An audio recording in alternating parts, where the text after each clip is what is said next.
Okay, so we've already drawn our shapes. Now we're going to make them look like, instead of going on forever, there is an end to each of the forms. So if you take your ruler, we're going to create parallel lines. Parallel lines are lines that stay the same distance, have the same angle, and do not intersect or cross at any point.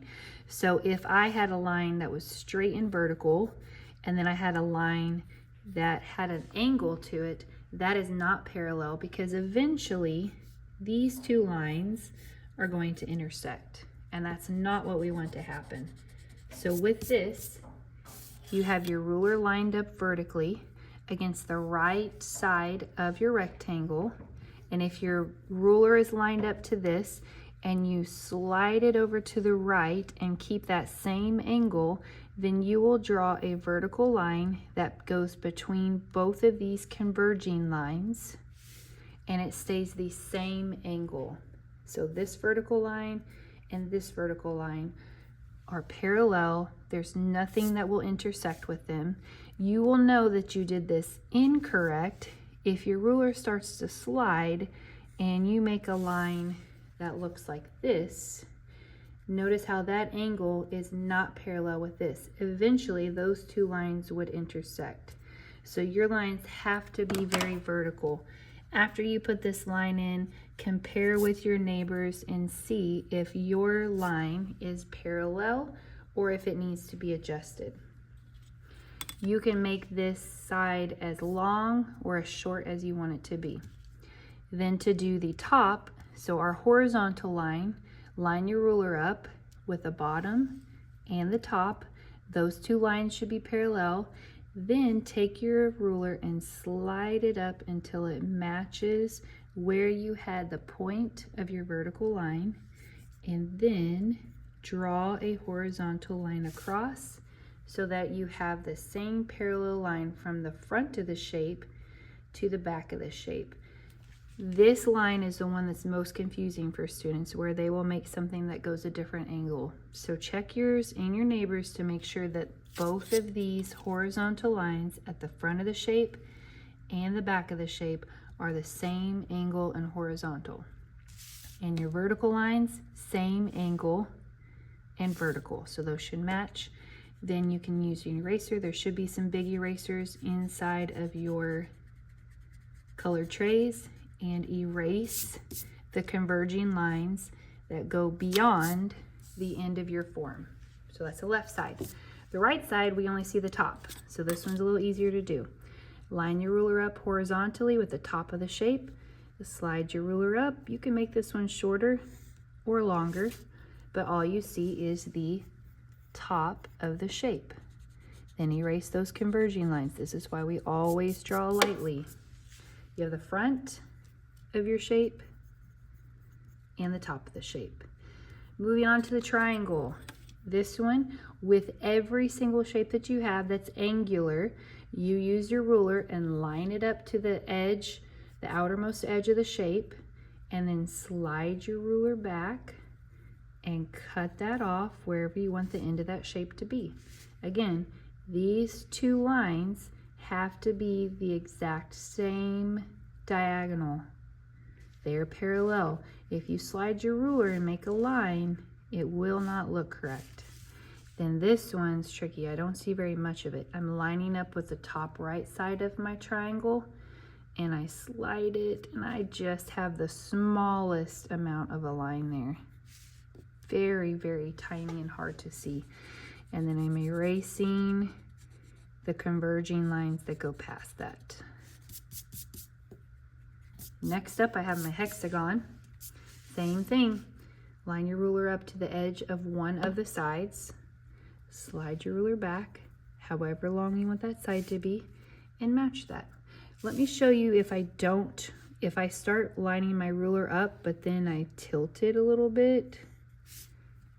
Can you see how that looks different? It may not be very noticeable yet, but if I take my ruler and I adjust that line, that's how it should look. All of these lines have to be parallel. They have to be the same angle and match up to each other. So do a ruler check with ends of all of your shapes. Then erase the converging lines that go to the vanishing point. Last step, if we have time, is making these look like there is an opening and there is shading that creates a highlight for a light source and how it gets darker back in the distance. To do this, you will first draw on the bottom left rectangle. It doesn't have to be perfect. We don't have to use a ruler if you don't have time for that. You are just making the inside rectangle to show that now this is open and this is the thickness of the box. We only have one corner that will make a converging line to the vanishing point, and that is the bottom left corner. So put your pencil inside of this corner and then line this up to the vanishing point, but you have to stop when it looks like it's going to go through this shape because we can't see inside this. Remember, our box is opaque. Then to shade, we will use our knowledge of the value scale from last week, which I don't have at your tables, but here's a reference. So remember that we had a 6, we had a 7 through a 1. So we are making something that's a 6 or a 7 in the background of just this side, and we are making it gradually get lighter as it goes across. So shading, and you can do the little swirls, you can do hatching, you can do cross hatching, but just kind of understanding how you need to apply a harder pressure where you want it to be darker and a lighter pressure as it gets closer to the light source, which I'm saying is at the opening.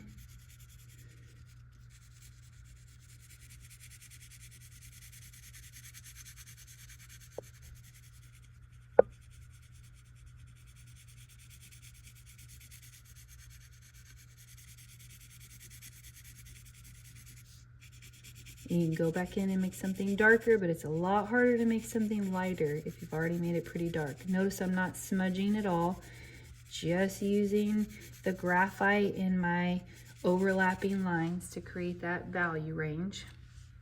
Then I can say that the top is getting more light, so while it's darker in the background, it's not quite as dark as the side because the top is getting more of a light source than the side is. And you can make these edges a little more firm. You can also take your eraser and you can create a highlight on the top. Now it is darker on the inside of the box, and then it will get lighter as it gets toward the opening.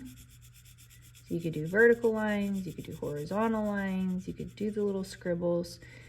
Just try to keep it clean and precise as you're doing it. This is what we will be doing with color pencil, charcoal pencil, and graphite on our future project.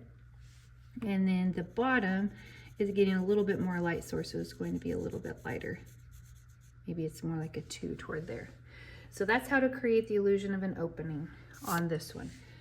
The same thing takes place with these shapes, where you can create first the outline of where it's open, and then the corners will need to go toward the vanishing point.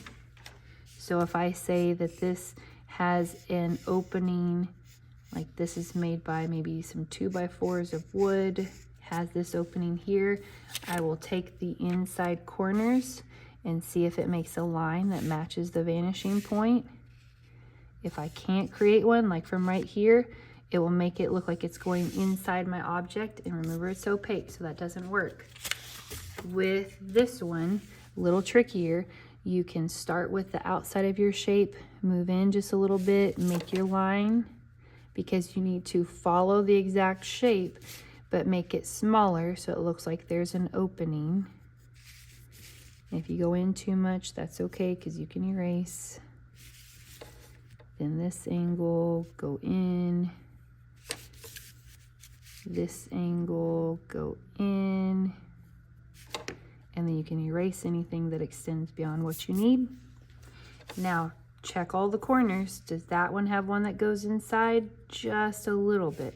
Does this corner have one that lines up to the vanishing point? Yes, there's a converging line.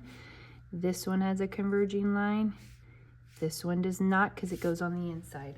With this, when you're shading, I would make it darkest on one of the sides and lighter for each one, but it's going to, your shading's going to be darker toward the inside of the shape, and maybe this side is going to be lighter. Maybe it's getting a little more light source over here, so it's not quite as dark as this one, and maybe this one's pretty dark because it's blocking it off. So a good way to create the illusion of depth is making each one of these sides a little bit of a different value range, but it's always going to be darkest as it goes inside for these, because we're saying that the light source is over here, and so the shadow's inside of it.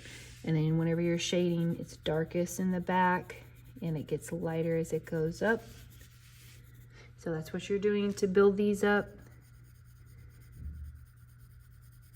And if you go past your lines, clean it up. So you are just trying to see how much work you can get finished on these. At the end of class, you will turn these into your teacher or turn it into the box. If you turn it into the sub will put it in the box.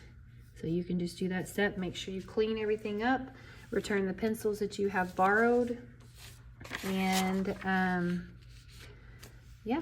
Hope you guys were able to get some of this finished. Clean off the table, no erase your dust left behind, and have a good rest of your day.